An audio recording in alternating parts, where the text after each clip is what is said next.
Que diriez-vous si je vous disais qu'il est naturel de regarder parfois le sol lorsque vous dribblez, qu'il est préférable de regarder au-delà de votre défenseur et que nous devrions prendre des photos mentales pendant que nous naviguons sur le terrain? Tout cela est des éléments dont nous ne parlons pas assez au basketball, mais qui peuvent faire une énorme différence. Bien sûr, rien de tout cela n'a été réalisé avec une technologie de suivi des yeux ou quelque chose de spécial. Nous avons passé des heures à observer les endroits où les joueurs regardent avec leurs yeux. Ça n'est pas parfait, mais ça peut être vraiment pratique. Voyons ça. Nous devons comprendre la façon dont nous voyons en tant qu'être humain en général. Notre vision centrale correspond à l'endroit qui se trouve en face de nos yeux. Nous voyons tous les détails de quelque chose lorsque nous le regardons directement. En revanche, notre vision périphérique est plus sensible au mouvement, comme Steph ici, qui lit l'élan de LeBron dans sa périphérie. Nous voulons que notre vision centrale soit concentrée sur quelque chose où nous devons repérer les moindres détails, comme la défense d'Ed et nos coéquipiers, tandis que notre vision périphérique n'est souvent pas assez détaillée pour nous permettre de voir et de confirmer si nos coéquipiers sont démarqués.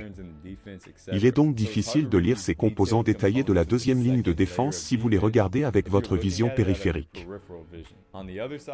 Vous n'avez pas besoin de voir tous les détails de votre défenseur. Créer de l'espace par rapport à eux dépend de leur élan, qui est la spécialité de la vision périphérique, comme ici, Bledsoe ne le regarde même pas directement pendant tout le mouvement. Vous remarquerez aussi que les joueurs regardent parfois vers le bas. On nous dit tout le temps de ne pas regarder le sol, mais de regarder vers le haut. Regarder le sol permet de garder une périphérie centrée pendant un moment dans un espace restreint. Si on regarde en haut, sans personne devant nous et rien sur quoi se concentrer, nous voyons la position ou le mur derrière le panier ou quelque chose après la ligne de fond, et cela peut perturber notre perception de la distance. Tirer dans un panier avec un mur derrière est différent de tirer dans un panier avec un mur éloigné. Votre tir va être perturbé, et beaucoup de joueurs ressentent cette sensation.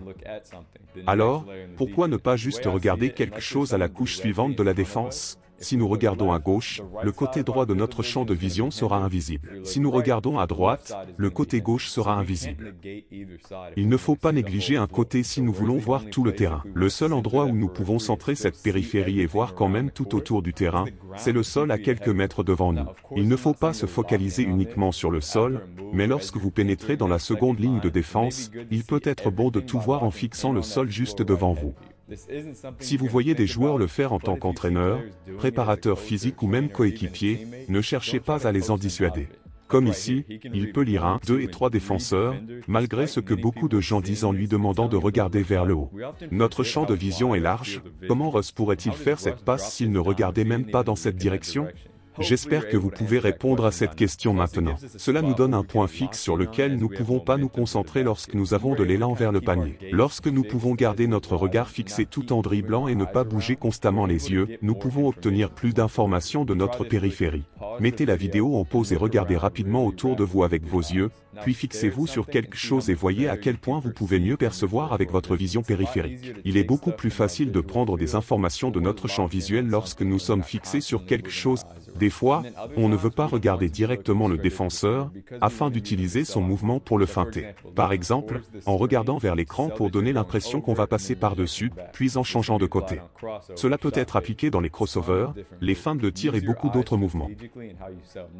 Les grands finisseurs regardent le panier dès le début.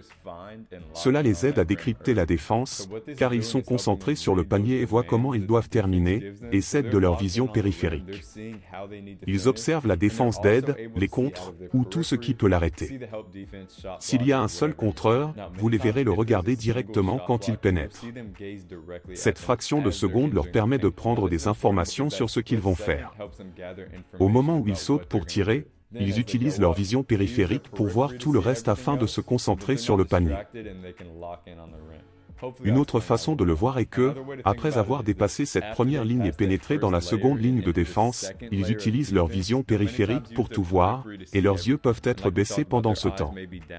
Ils jettent un rapide coup d'œil à tout défenseur qui tente de bloquer leur tir, puis ils se concentrent sur le panier. Comme Derrick Rose ici. Il utilise sa vision périphérique pour anticiper le contact, mais les meilleurs finisseurs gardent leur regard intensément fixé sur le panier. Nous avons besoin de tous ces ces détails de notre vision centrale pour marquer. Il y a des moments où on peut regarder le ballon quand on dribble. Même des joueurs comme Kyrie regardent vite le ballon quand il dribble dans le dos. Tant que vous avez une image de l'emplacement des défenseurs et que vous êtes conscient de votre environnement, cela ne devrait pas vous nuire si vous pouvez à nouveau vous concentrer sur le terrain ou le panier juste après.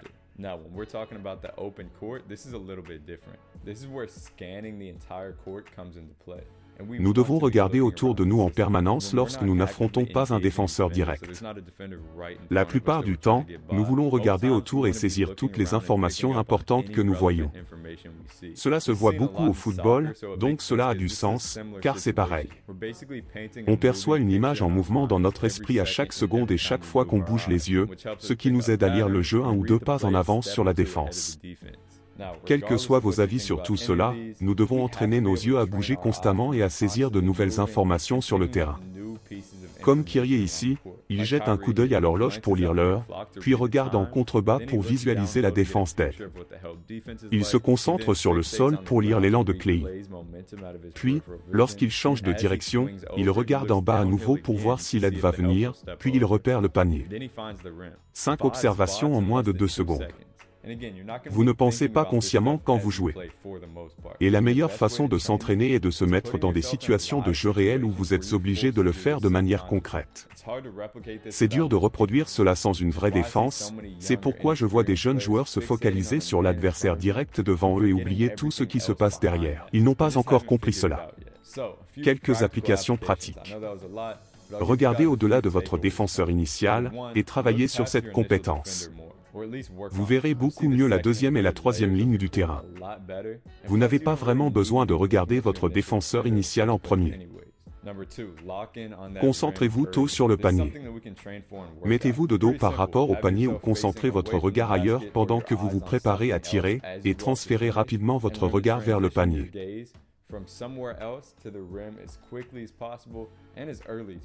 Balayez le terrain davantage en transition. Gardez la tête en mouvement, c'est un cliché, mais c'est la vérité. Ce devrait être un balayage constant, prenez des photos mentales du terrain. Entraînez-vous dans des situations de jeu réel. Vous n'allez jamais pouvoir entraîner tout cela en jouant contre une défense inexistante, où vos yeux n'ont pas vraiment besoin d'être si actifs. Faites de votre mieux pour trouver des personnes avec qui jouer au basketball, je pense que c'est assez intéressant à considérer pour tout le monde, en allant plus en profondeur dans le jeu.